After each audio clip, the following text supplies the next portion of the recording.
শালার এই ডিম আলুর কাবাবগুলো তৈরি না করলে তো বুঝতেই পারতাম না যে এত মজার হয় আর এতটা সহজে তৈরি করা যায়।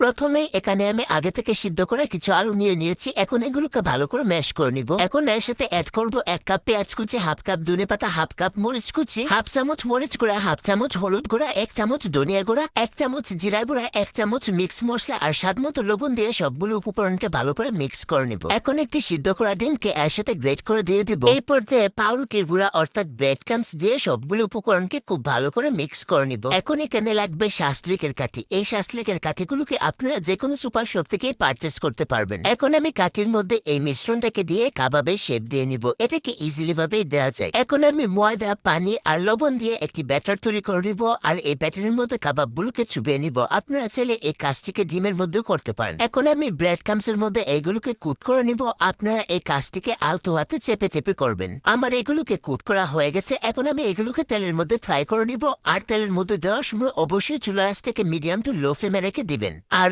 এই ডিম আলুর কাবাবগুলো কিন্তু দুর্দান্ত স্বাদের টেস্টি হয়ে থাকে।